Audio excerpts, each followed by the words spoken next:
Welcome to Directionally Correct, a people analytics podcast with Cole and Scott. And today's guest, Mark Huselid, Distinguished Professor of Workforce Analytics at Northeastern University and partner at BHB Associates, and returning guest, Alec Levenson, Director at the Center for Effective Organizations at the University of Southern California. Hey, Directionally Correct fans. If you're looking to stay connected to the podcast, make sure to subscribe to our Substack newsletter, watch our videos on YouTube, or listen to the podcast on your app of choice. This podcast is dedicated to you to help educate and entertain you on how to effectively do people analytics. We are a listener-supported podcast, so please consider becoming a patron. If you'd like to support the podcast by becoming a patron, you can find a link to sign up in the show notes or at patron.podbean.com/directionallycorrect. Thanks for being a listener. All opinions are our own and do not reflect those of any other organization. I am so thrilled, first of all, Alec, to have you back as a returning guest. You bought into the podcast early, so I appreciate you being here, but also super thrilled to have Mark Huselid on, somebody I've admired for a long time. But I wanted to get right into it with you guys on the podcast today. You've got a new book coming out called Workforce Analytics, A Global Perspective. And both of you have written about this topic from a variety of angles in the past and done research on the topic as well. What's the book about? Why now? And what is it addressing in the marketplace that, is new, that's covering new territory? First of all, Cole, and thanks for having us. And Alec, it's great to see you again. We were just all together in the UK last week, so we've been on a whirlwind tour with this thing. The first story is global. Analytics in general, I think has been a North American sport. I don't know that that's completely true, but certainly it's not true anymore. And so there are many global issues around measurement, around legal standards, around moral standards, around cultural issues that really have a lot to do with how talent is measured and managed in organizations. And so that's a big thing. The second thing is really around, and Alec, please correct me, I certainly want to hear your views on this. The field of analytics tends to be very siloed within a silo. And by that, I mean, there are specialists in measurements, psychometrics, econometrics, there are specialists in change, or specialists in visualization. What we would like to do, and I think the reason that there's four of us, and perhaps the reason it took us forever to write this thing, is to have a broader perspective that integrates all of those things. And at least for me, the story is around measurement is not about measurement. It's about managing change and executing strategy. Measurement is really a derived demand, and measurement matters when talent matters. Talent, I think we probably all agree, is increasingly important in organizations, but it's one of the tools that leaders and managers can use to build better workforces and better jobs. The problem is, as I have implied, most organizations aren't very good at it. And so this is, I think, what we call job security. And help us move along. Alec, how'd I do? Is that close? Oh, absolutely. I mean, so Cole, I think it's kind of fascinating. Mark mentioned how long it took us to write this. I mean, it's part because we started just before the pandemic and, various health issues and stuff. But the other reason why it took a while is because, we came together. And so first of all, the two of us are two of the authors. The others are Martin Edwards and Donna Minbaeva. And Martin gets credit for having brought us all together. We're on 3 different continents. Mm-hmm. And, spanning the globe, literally. And even though we're all kind of sitting in universities, different degrees of, professor and non-professor, but even as people coming from that perspective, like, kind of research background, but having worked in very different ways with companies, we realize that we ourselves have important different ways of coming at the topic. And to Mark's credit, the second chapter, which is the one that he wrote, which is, I think, really helps to set the tone. As we realized when we were discussing this amongst ourselves, even amongst researchers, there are very different ways of framing a question. And there are lots of different perspectives you have to take into account. And in fact, the different perspectives we have coming out of research, whether it's it's politics, psychology, economics. But I'll go and pull in some others that come from Charles Munger, who is Warren Buffett's partner in Berkshire Hathaway. But he actually talks about, in order to understand a business, you actually have to understand many different disciplines, and it'll include biology, sociology, history. And part of what we did is, we could have taken Charles Munger's approach, which is it's a really great one, or we went a little more kind of traditional and thinking about, if you were to take an MBA and you were to, and take all the different disciplines that one, learns in an MBA, including organization behavior, there are lots of different perspectives there, right? So you have strategy, you've got psychology, you've got, economics and many more. Each of those are important perspectives when it comes to understanding what are the questions we're looking at in an organization. As you know, I go back a long ways, and you and I talked a long time how, in my earlier book, I really spend most of the time focusing on asking the right questions. Yeah. And we found, all four of us found that it was kind of the same thing, and that it's really important to show people it's not just about asking the right questions, but what are the kinds of knowledge bases you should be tapping? What are the kinds of perspectives you should be tapping when asking those questions? And by the way, those are mirrored in the different perspectives, power bases, decision rights that are in organization. Yeah. And so whatever the appropriate disciplines are that your business needs to succeed, those are all the different angles that one needs to think about when even just posing the question. And we realize, even for ourselves, and even as much as we might be kind of experts in helping to define these questions, we're never expert in all those different disciplines ourselves. And so it is 100% a team sport, and we're trying to give people, not just kind of lecture and say, oh yeah, you should do this, but no, here's a roadmap on all the different kinds of things you need to be thinking about, so people can improve the practice. Well, and last time Alec was on the podcast, we had a really great discussion of your book, Strategic Analytics. So for those of you who are listening, go back and listen to episode 20, because it's an excellent book. And the analytics is a team sport. That absolutely was something we talked about there. I'm curious, because between the four authors, I see you all, I've read all of your work, I think, in terms of the books that you've ever published. And I see you all coming from different angles at the same problem. And I'm curious if it was strategic. And so let me kind of tee this up really quickly. So Mark, your books, I always thought you came from a management background. You've done a ton of work in the talent space. You have like with the workforce scorecard, the HR scorecard, the differentiated workforce, all of those took a metrics driven approach, but also, a how you add business value using these tools. Alec's work in the past, he's written strategic analytics. He's done a ton of stuff in the economic sphere about how you bring the quantification of this work to the workplace, but making sure that it's aligning with strategy, asking the right questions. It's a team sport. And then your co-authors, I think their book was called HR Analytics. I may be mistaking that, but they had a really practical book, which was just like a how-to guide of, like, if you were using Microsoft Excel, how would you go in and do HR Analytics, and as like a workbook style. And it was very interesting. And so you brought these authors together and taken a global perspective to addressing this problem.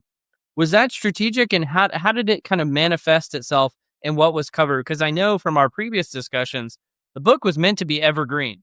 It was meant to be kind of the tome of workforce analytics. And so tell me about how that came to be. Well, so just to correct one thing. So Martin Edwards, yes, has written a number of books with a different co-author. Right. I had that up. But no, that's fine. It's fine. I mean, Dana is, so again, each of us has different kinds of perspectives, and thank you for the summary. What I would include in this is that there's also the importance of making sure we're collecting the right data, which includes doing the right balance of both qualitative and quantitative. Mm-hmm. But the other part of it is, some of us have spent, a lot of time working with companies directly, and we have different kinds of experiences. So Donna, for example, I don't think she's written a book on the topic, but she has spent years working with companies, particularly in Europe, on these kinds of questions. And in fact, the different bases that we have. I mean, so Martin is originally from the UK, but now is in Australia. Mark and I are both in the US, but on different coasts and also working, there's some overlap in the companies we work with, but that alone, so the fact that we have worked with different kinds of companies in different kinds of ways also gives us very unique and kind of and complementary perspectives on the kinds of challenges companies have and how to deal with them. I mean, I think that there's a little bit of each of us has, I think, a little of a different passion when it comes to the topic. And so one of the reasons why the book is set up the way it is, where we have kind of each of us kind of authored different chapters, is because of that, kind of where's that passion. But the reality is any one of us could have written the whole thing, yet you can see our different voices and kind of things we would want to make sure people don't forget about come out in the different parts that we authored. I certainly agree. Martin's wife is actually a quant, and she's the director of analytics, and she was at one of the large... Rio Tinto. Yeah. I thought maybe she'd moved on. Anyway, she's at Rio Tinto in Australia. And so she manages the analytics team there. So those books, I think, are really quite good. And for your readers who are interested in applied practical work, they're really great books. And they also come with data sets, and they come with source code in R and in SPSS. They're just wonderful. However, they both have written a lot of stuff around various elements of analytics. So they're really multi-sport players here, both of them. And Dana, I don't know if you know her, but she's amazing. She ran a workforce analytics center at Copenhagen for years, and has a joint appointment at King's and at Copenhagen, and so is working all over the world on this stuff. So, like a lot of things in life, we're all correlated about 0.4. Yeah. But the interesting part is are the stochastic parts and the uncorrelated parts that push us all to think a little bit differently about, what our assumptions are. And so that was a good part of the process. Oh, absolutely. Well, I think about, Mark, to focus on you for a second. I was chatting actually just the other day with my professor from graduate school who taught us OB, Marcia Dickerson, and she was the one who introduced me to high performance work practices or high performance work system, whatever is the lexicon that we use now. And again, talking about evergreen work, you've done some really excellent work in your career in that space. I was wondering if you could talk about it for a second. Well, you're very kind, but I'm sorry. It's reading my stuff is better than Ambien. It'll put you right out, I think. I guess the short story is that I have been very interested in the economic returns to talent for 40 years. And so that's kind of the threshold issue that has pulled me forward. And sometimes that's focused on measuring the talent itself and trying to understand the returns, high versus low performing employees or different categories of jobs. The first, you might have seen some of the stuff on strategic positions and that stuff. That was the first paper I think I ever published in the late 80s, was on the various returns to levels of performance by levels of jobs, that kind of stuff. But the question in those days, in the 90s, was in the vernacular, people would say, well, yeah, okay, I believe talent matters, kind of, sort of, wink, wink. Let me just go back to, taking cost out of the business, to focusing on what are the returns to HR practices or in HR systems, which in turn drive the talent, which drives the strategy, whatever it might be. So it's kind of a third derivative approach. So the focus was people were starting to get interested in what are the returns to selection, the utility analysis literature, or recruiting or training. There's thousands of papers on the economic returns to training, all different kinds of flavors. And my training, both undergrad and grad and doctoral training, was a combination of finance and strategy and HR and psychometrics. I was kind of, couldn't say no to any of those things. Was to recognize that because the quality of training is correlated with the quality of selection and the quality of recruiting and so on, if you focus on any one of those things individually, you are probably going to overstate the effect there. So having a systems approach is both conceptually appealing, but also consistent with what we know about how people get managed in organizations. What I was interested in is trying to understand how the systems of practices provide economic returns through talent, and how that links with strategy, how different strategies, firms with different strategies adopt different HR systems, which drive their practices and so on. So I worked on that for 15 years. And that is some of the stuff you got tortured reading. Well, and Alec, you've never done anything in systems thinking, right? Yeah, absolutely, Cole. Nothing at all. Same deal. Well, I think about this in terms of, I think about maybe this would be a good time to bring it up. Alec, I knew when we were prepping for this, you had something that you said was kind of been grinding your gears in this space. Do you want to talk about that at all? Sure. I feel a little bit like, it's like, the movie Groundhog's Day, where you wake up and it's like the same thing over and over again. I mean, my short autobiographical parallel to Mark is I did start in economics. I wasn't as smart as you two. Actually realized that the right place to be was org behavior and, the brighter side of social science. And I came, and part of the reason why I came over to org behavior is, first of all, because this is where the fun is. Economic models can explain like this much, whereas org behavior models in psychology can, it's a lot of that extra variation there. But part of what I liked about putting economics behind me was I was really tired of telling big stories of little bits of data. And then I came over, and it was just a few years after I joined the center when this whole field of, first it was called HR analytics, took off. And I thought, dear God, they're coming for me. It's like now we're getting everybody telling HR, you should tell big stories of little bits of data. And so the rant that I've been on is on, it's like, well, you have to, first of all, not start with the data in front of you. You need to start with the question. And when you start with the question, then you're looking at some version of the system. I mean, you're looking at, are we talking, if anything is framed as a job, then it can't just be the job, because that job is embedded within a work process or a team. If we're talking about a team, then that team is embedded also within a work process or with, teams of teams. And so, the systems thinking approach or a systemic approach is about trying to get people to really understand kind of that full part of the system. It doesn't have to be the entire end-to-end for the whole business, but whatever it is. The great thing is that social scientists tend to be quite good at this. I mean, people who are trained well are taught that you need to kind of question what you're looking at, question the data, question the phenomenon, kind of, torture the data to figure out what's really going on. And part of what was fascinating about writing the book was it's not just that we can go back, easily 120 years or so to back when, Henry Ford and Frederick Taylor were, doing kind of the first IO psych study of work.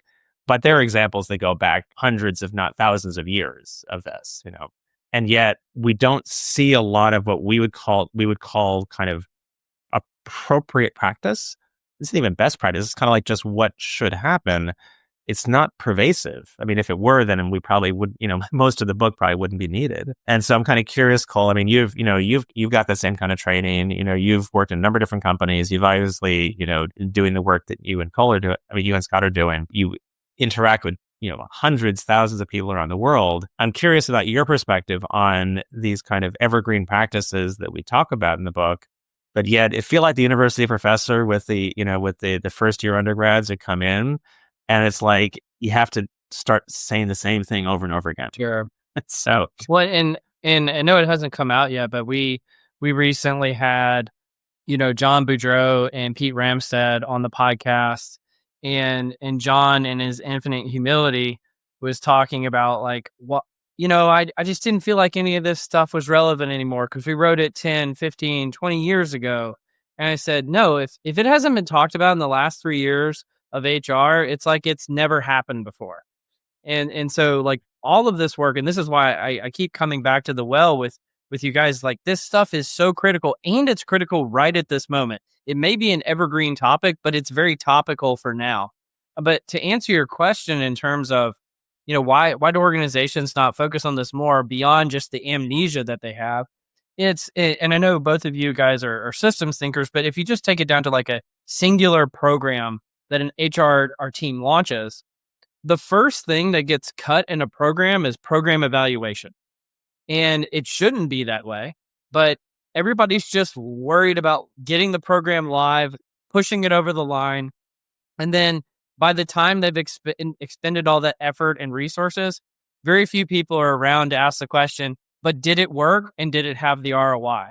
And I've spent my entire career trying to push Sisyphus's boulder up the hill to say evaluation is not only critical, it might be the most important thing that we do, because I've said I've literally made a career answering the question, how do you know what you're doing is working?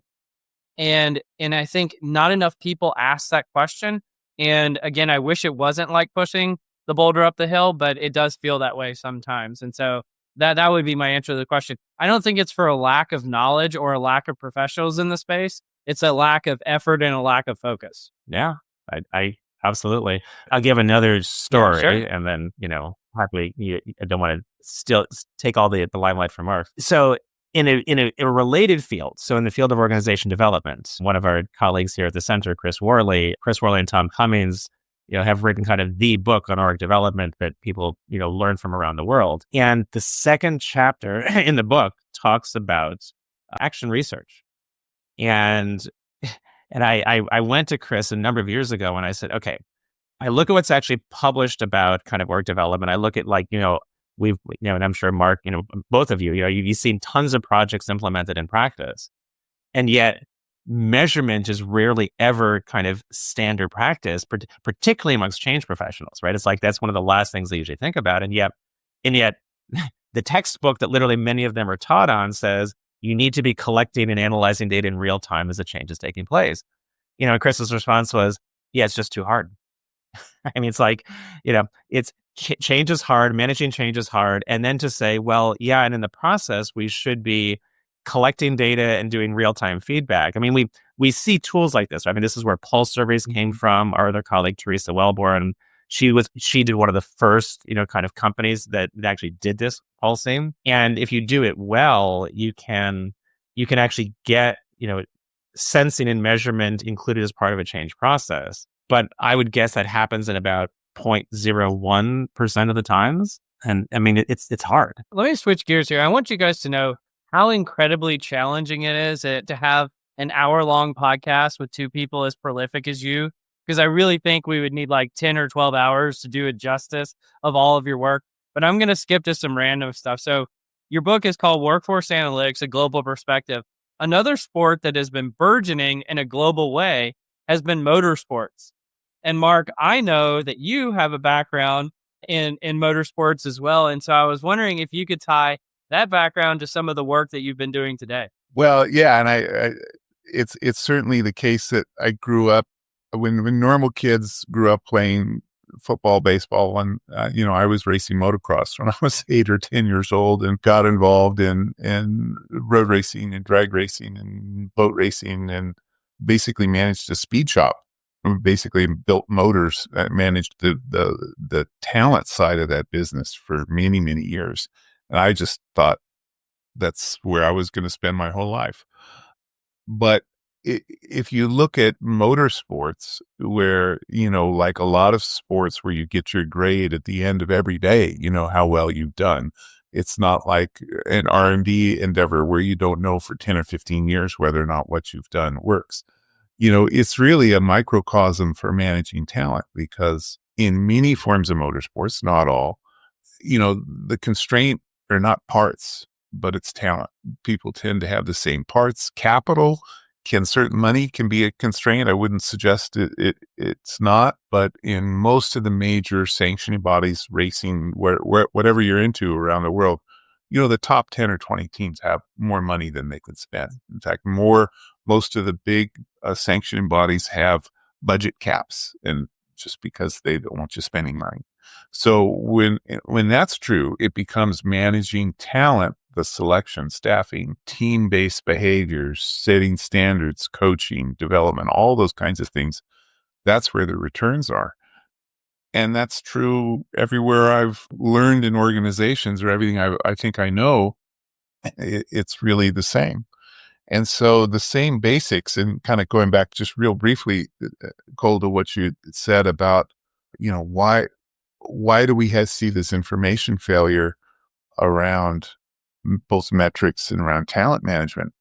I would challenge that assumption a little bit. I think part of the issue is educational, because when you look at how leaders and managers are trained, in a business school, if you look at the functional areas around, accounting, finance, supply chain, marketing, advertising, all of those kinds of things, I'm not going to say those are well-developed sports, but they're, for an MBA or an undergraduate degree, they're in the core. So you can't, in North America anyway, and it's also true in most of Europe, you can't have an accredited degree without having some training in that area. Where's HR? It's not in the core. So you can be a leader, in fact, of a major functional area, never had a course in selection, never had a course in compensation, never had a course in training. Maybe you've had a week or two if you have a really good OB course, but that, I think one might argue, is probably not enough to cover what one needs for a career in management. So I think we really have some work to do about training and retraining folks that come into the field of this issue. Talent is increasingly important. There's more variance. Turnover of high potential positions has gone up dramatically. People are working remotely. Well, how are we going to manage that? Well, hope is not a strategy here. You've got to learn that, and academics, I think, has something to add there, but, we've got to, I think, do a better job of coming to the table of that stuff.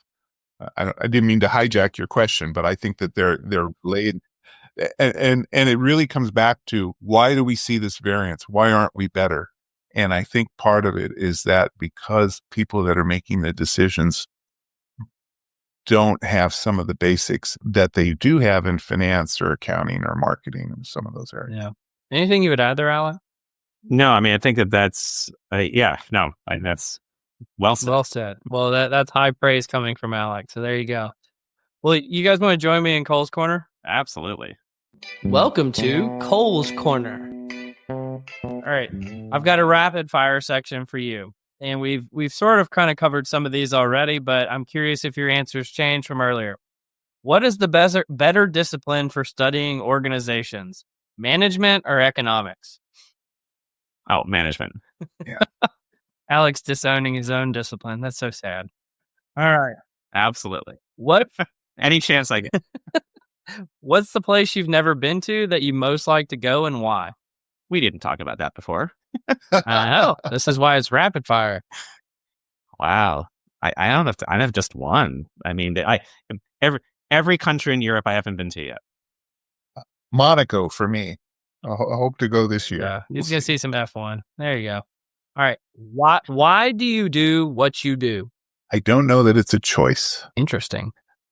I have to. He has to. He's obligated. What about you, Alec?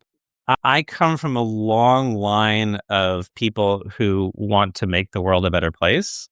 Comes partly from political leaning, partly also religious. And this is my version of it. I would have a really hard time doing it one person at a time, even though that's kind of fulfilling to help, make one person's life better. So I chose the harder thing of, let me try to make, systems and organizations better, because it's, I like an easy task. Yeah, that's journeyman's work right there. All right. I've got one big question for you. If you're looking into the future, what role does workforce analytics, as stated by your book, and if you want to explain what this is, Mark, the ACAI model play? How do you educate a generation of students to have the skills to execute effective workforce analytics? Well, I mean, I think Alec kind of implied what the model is, but the ACAI model for us is really around starting with the question. So what's the problem you're trying to solve? And then what data do you need, not what data you have? And those things are often negatively correlated, but what data do you need to answer that important question? What analyses, the third step, the analytics, do you need to use to answer the question with the right data? And this is a challenge because for most of what we do, most of our sport, it's a multivariate and a time-dependent issue. And by that, I mean, the things that determine human performance are multivariate. There's a lot of pieces in them. I have to be talented. I have to be motivated. I have to be able. I have to be trained. All of those kinds of things we all know pretty well. But it's also time development. We send people off to training. We invest in new hires out of university today, not because we think they're going to immediately be productive, but because we think that over time the returns will exceed our investments. So if those things are true, any model that's not multivariate horizontally and time series over time is probably going to be suspect, which is opposite of how most analytics works. We say, let's correlate engagement with performance today. Where's our data? Obviously that's going to get you the wrong answer. And then the final part, the I, which is about influencing the right decision. None of this stuff makes any difference unless you can really get managers who are busy, maybe skeptical, got other things going on, to listen to what you're doing, to challenge their own behaviors and thinking, and to make better investments with people. So that's a lot of stuff. So that's the ACAI model. So in order for us to do that, I think you got to know, you don't have to master all that stuff, but you need to know it's there. And if you're hiring a team to do this, or you're working with a team, you need to be able to start every meeting, by asking, what's the problem we're trying to solve? What data do we have?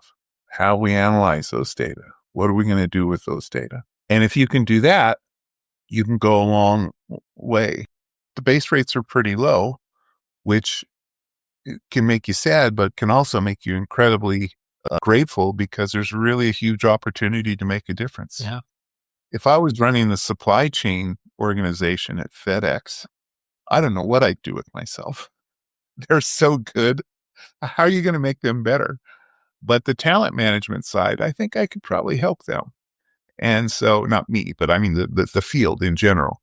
And so that's kind of where I would come down on that. So long-winded answer. What would you say, Alec? I would add to what Mark said and said there's interdependencies, and I want to come back to that point about the action. But also, I mean, come on, folks. We've created the acronym because it actually means something. Okay.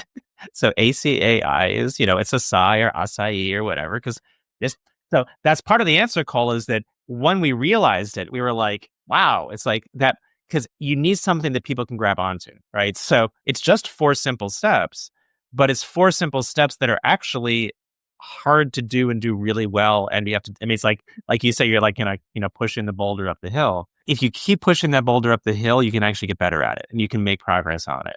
But there are 2 things. So one thing about asking the right questions is, and this is not the fault of the analyst. This is the fault of HR and of most managers, is we like to think about things as being a problem with a person or with people. And yet business is a team sport. Production is a team sport. Quality, customer service. And so no one person is an island. But yet so much of the data we have is individually focused.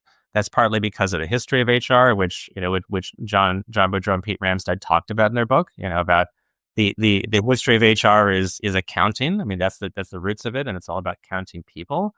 And yet what org behavior and org design and strategy and everything else tells us is it's about how people come together interdependently to actually create their products and services. And so if I had, kind of one thing that I keep on kind of banging my, beating my drum on, it's about, you've got to be looking at, not just that individual level. And so that's a key thing for anybody working in this field. The other is, even though in our model, we the last one, the I is influence the right decisions, the way you get there, and this is good kind of org behavior, org development, is you shouldn't even start to do a real analysis until you've engaged the stakeholders who are going to be responsible for either making the decisions or implementing them. And because first of all, there's no way that you alone or even a team of analysts can figure out what the right problems are and how the organization is going to act on them unless you actually engage those stakeholders early on. And I think that's another one where, I mean, I could tell all kinds of war stories. I mean, I was working with a well-known company's analytics group when they were being set up. This was a few years ago. Since it's being recorded, I'm not going to say which company it was. and I mean, I exemplified bad practice here. So I was helping to coach a couple of the analysts, who, by the way, weren't social scientists. This was part of the problem. And they found some problems in the compensation and performance data for a group of people where they're paid on the basis of their performance, like the variance in sales or variance in customer service, whatever. Like there was supposed to be a direct link between them, and yet there wasn't in the data, right? So it said there's something fundamental about the way that their compensation and performance management systems are set up, that they weren't actually getting the outcomes that even the design of the system said they would. I mean, forget about was it actually having an impact on the business. And so they did this really great analysis. We well, let's test this out, do it all different kinds of ways. And then went and presented it back to the leader who owned this process, owned this part of the business. And they could not have been kicked out of that person's office faster than I was physically possible. Because first of all, they went in basically saying, your baby's ugly. It's but more importantly, you need to give that person time to kind of think about it. And by the way, we could have been wrong, right? There may have been some kind of extenuating circumstances that the person could have easily said, okay, yes, I understand that's why it is, but let me tell you about, this thing that happened in the past, or why I'm actually trying to fix this right now. I mean, so all of those are kind of like testimony to all the things you shouldn't do to be able to have an influence. But it's the kind of thing that the number of times I get up and give a keynote speech from doing an executive education program, and I talk about going out there and, directly engaging with the stakeholders early on, and the number of either blank looks I get or terrified looks I get, and people sitting in analytics roles makes me have to take a deep sigh. Yeah. Well, let me kind of switch gears for a second. I was going to move to something else, but you both touched on it in your answers, and I want to make sure that our audience gets to hear us talk about it today, which is the concept of variance in behaviors, processes, systems, whatever it may be, and why that is a gold mine to mine if you're in this analytics space versus focusing on just things like averages. Why is looking into the variance of processes useful, or the variance in individual differences in human beings, or what have you? I can share a couple of things. It was something just occurred to me, which is why I'm jumping in. One of the first things I have taught, all I've ever taught really, is analytics for almost 40 years now. And so I've been able to avoid teaching. I've never taught OB, which is a source of pride. I'm just kidding. But one of the things that the first day of class I talked about, this class is about variance. If it moves, it might matter. If it doesn't move, it can't matter. And by that, I mean, if you've got top talent and you've got the top 5 people on the planet on your team, and there's no way that any kind of coaching will help them get any better, your job is retention, right? It's not development, right? Because there's no variance. If you've got 200 intro project managers and the scores go from 7 to 100, that's an enormous amount of variance, and variance provides the opportunity, but strategy provides the context for improvement. So just because there's variability in talent doesn't mean that increasing the mean will do anything for you. It's got to be linked to your strategy. So that's part one. And part two, and just one quick kind of adjacency here, when I was started out as an assistant professor, I was, working in the Northeast. I mean, I would just call people and just show up at their office. People, I didn't know I wasn't supposed to do that. And one of the people that I called was this guy, Baruch Lev. And do you know Baruch, Alec? He's the intangible asset guy at NYU. I know the name. I don't know him. Oh, just a prince. Basically, he is doing for intangible assets what we're focused on in talent. And the question that he is asked and has asked his entire career is, if intangible assets are so important, and starting in about the 90s, if you look at the market to book ratio of the Fortune 500 or 1,000, physical assets, property, plant, and equipment was maybe 20 or 30% of the total market value of a company. So 70% of the valuation is blue sky or intangible assets. Well, where is that? Baruch is an accountant. He focuses on accounting. Why don't we manage and measure intangible assets in the accounting system? And so he pushed and was on several mini accounting boards, the FASB boards. He's been in front of Congress many times. In a world where intangible assets are the game, you think of all, of AI. So of all the AI companies, what are their physical assets? Well, they got a coffee machine and 10 computers, that's it, right? And everything else is intangible assets. Where is that on their balance sheet, income statement of cash flows? It doesn't appear, right? Because it only is from the accountant's perspective, it's only an asset when you sell it. And that's the equivalent of closing the gate after the horse gets out. So he worked really, really hard, and I kind of sat at his knee and learned from him. And basically part of the reason that we're in the pickle that we're in is about risk, and that physical assets are relatively easier to measure, to write down. I know what I paid for that truck or that building. I can depreciate it over its useful life. But what are the economic returns to hiring a top talent or not hiring her, or developing a world-class information sharing system in our organization? Those might produce 20 times the economic returns to the building, but there's more variance, back to the point of variance, in the estimators and also in the values. So we have some brothers and sisters in arms in accounting to learn from as well, which is one of the things I'm working on this year, is to kind of refresh what I know in that area. But it is a long-standing problem that has to do with how the accounting system accounting profession thinks about risk, and how those things are reflected in things like earnings calls and so on.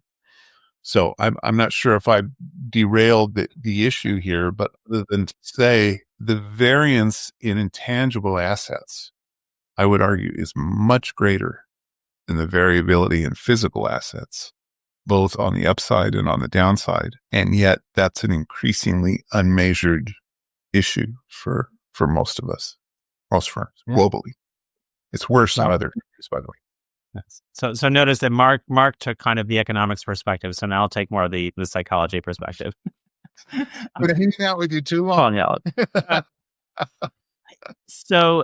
I will channel Mark and John Boudreau and others. So Mark talked about A jobs, and John talked about pivotal roles. So those are really important insights. I mean, for one, we tend to look at kind of what is the average value of a job. Is it the person flying the plane, like for FedEx? Is the person flying the plane or the person driving the truck? Right, the person flying the plane.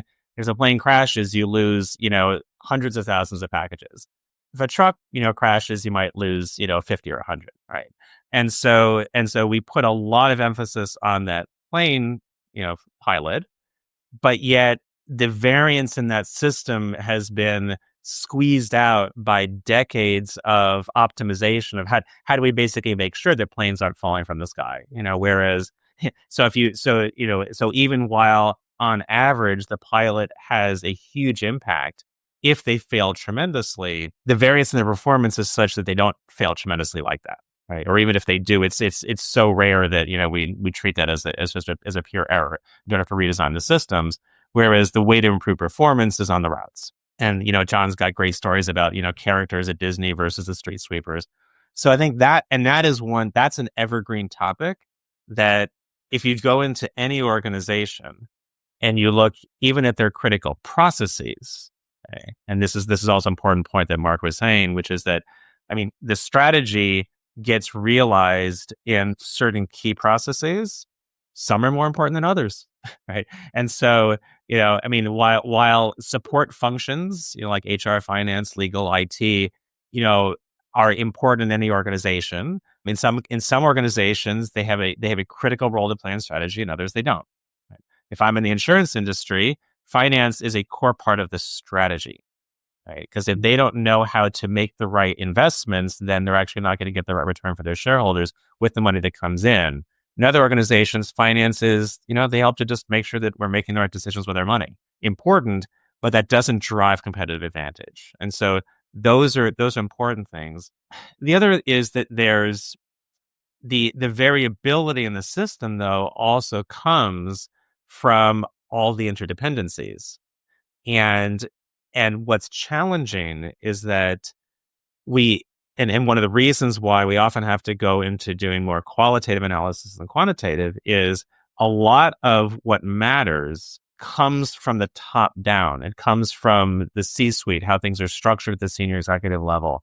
And if you have an organization design and decision rights and behaviors among senior leaders that are causing all kinds of siloed behavior, oftentimes that is one of the root causes, if not the root cause, that needs to be addressed first. If we sit there kind of as analysts with our statistical models or, network analysis or whatever it is, looking for, with a hammer, just looking for nails, then we can miss the bigger picture of where the variance in the system is coming from. And a lot of it comes from the things that are the system as a whole. And we can't use standard statistical models to be able to address that because we got a sample size of 1 and there ain't no statistics I can do in a sample size of 1. You can try, but it won't work. Well, I think this is probably, if not the best, if not one of the best, it's not the best PSA we've ever had on variance and why it's important. So I appreciate you guys sharing it. I want to start with a post from a friend of the podcast, Ludic Stellick, and he is talking about some scientific research that came out in the Journal of Nature Human Behavior by Stellick et al. 2025. And the researchers surveyed nearly 8,000 psychologists and found their key positions on scientific debates, such as whether behavior is best explained by biology or social context, as an example. And one of the things that they did is try to look to see if these cognitive distortions were reflected in the publication patterns, collaborations, and theoretical preferences of these psychological researchers.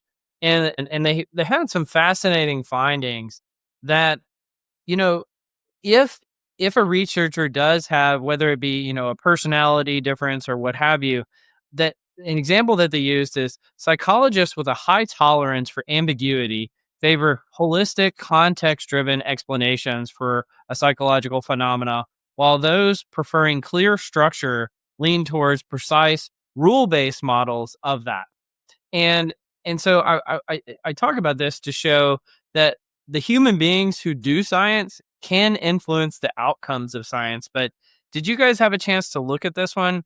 And what are your perspectives? Because I chose this partially related to the question I asked earlier about the variety of backgrounds of you guys as authors and how you brought different things to the table. And hopefully by combining those perspectives, you kind of, let's say, cancel out the biases that may exist from people having different backgrounds. But what is your perspective here?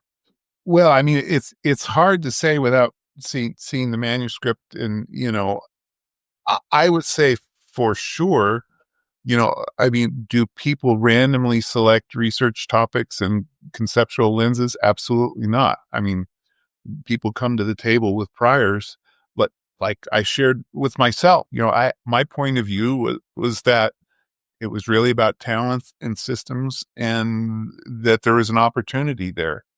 If I was trained in another field or had another experience, I might have said, look, it's all about supply chain, or it's all about something else. So absolutely. Or early life experiences. We all know people who had that great teacher in college or high school, or knew a family friend who said, the future's in plastics or whatever it is, so absolutely. Now, the question is whether or not those biases swamp the truth. And that's where things become dangerous. The wonderful thing about science is that given enough time and with important corrections, caveats, it's self-correcting. If you're saying something really ridiculous, eventually somebody's going to call you out on it. I believe that, maybe not soon. And bad ideas can live on in science for a while, but I really believe in the process. I'm not sure if I answer your question. The nature nurture. The question really is, and the point of the post is, why do scientists disagree, even if they use the same data and same methods to study a particular phenomena? And so the researchers were looking into, well, maybe it's their background, maybe it's their individual differences, maybe it's their, the priors that they're bringing to the table that is influencing that. Because presumably, if you're in the pursuit of truth and you use the same data and the same methods, you should come to the same outcomes. But I think what you're highlighting, Mark, and I'd love to get your perspective on this, Alec, is how important the repeatability of the scientific method is, and why it's really important that maybe, one group finds one finding one time, but if we don't find that finding over and over again, it's probably just, a statistical error or something along those lines. But what would you add there, Alec? Well, we could go down a deep rabbit hole on that exact question about kind of biases amongst research. What I would say is that I think that there's a direct connection between this and the challenges we have of looking at what's going on in an organization. Mm-hmm. So first of all, I think one of the biggest problems we have, and this includes people sitting in analytics roles, is that the stakeholder who comes to you with a problem has their own bias. And frequently, it's not just a bias. Frequently, they've already figured out the solution. And they want your analysis, your data, just to prove what they already know to be true.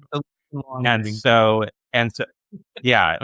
the point about the scientific method is, and this is also where I'd say good systems thinkers, and all three of us and many of the people on this, listening to this, I'd say are good systems thinkers because you know that you don't know the answer, right? I mean, like, as expert as we all might be, and we've seen a lot, anytime I work with a company, on whatever the next, project is, problem they have, I try to go in with it as blank a slate as possible, which is kind of funny because, of course, I'm coming in with tons of ideas and opinions and biases, because of things I've seen in the past. But that's one of the most important things is I think it's one part that expertise is about learning, is about developing pattern recognition. I think there's really good kind of research on this within like neuroscience of like, kind of the brain, that kind of the different parts, your brain gets kind of more set, pathways get more set. The older you get, the more experience you get. That leads you to be able to make fairly quick decisions about complex things. But that also means that your biases are getting even deeper. Right. And so part of being a really good social scientist, just being a good kind of citizen within an organization, within society, is to go, okay, it seems like that might be the answer, but let me make sure. I mean, that, if anything, is that might be the message of the book is don't assume that you know the answer and that you have to go out there and get the information. And there's a lot of different people and perspectives to get you the right answer. I love that. Well, and I'll say this, it's such an honor to have both of you guys here. I know Alec knows this, but Mark, you may not. You both and some others hold the esteem of being the books that I have recommended the most. So Strategic Analytics from Alec, Mark, your series, the HR scorecard, the workforce scorecard, and the differentiated workforce. And then a person who you've referenced already, John Boudreau, and Investing in People with him, Wayne Cascio, and Alexis Fink. I just feel like you guys are the titans of the community. You are the shoulders that people like me and Scott stand upon, and I really appreciate you. And I have a feeling that when your book, Workforce Analytics, A Global Perspective, comes out, it's going to get added to the list. And so for those of you who are out there listening, go and check out the book. It's going to be excellent. But I wanted to say that before we wrapped up. Any final words for you, Mark, or you, Alec, before we wrap up the podcast? Well, that's very kind. Thank you so much. Appreciate it. We're just slugging away every day, trying to make a difference. Absolutely. That's all I know how to do. I agree. I'll end with something that is both a public service announcement or perhaps humorous. If you go to buy my strategic analytics book, please make sure you don't buy the big print version. Why? for for some reason. Oh no, I had this. I like one of the first times I went and spoke at People Analytics World like years ago.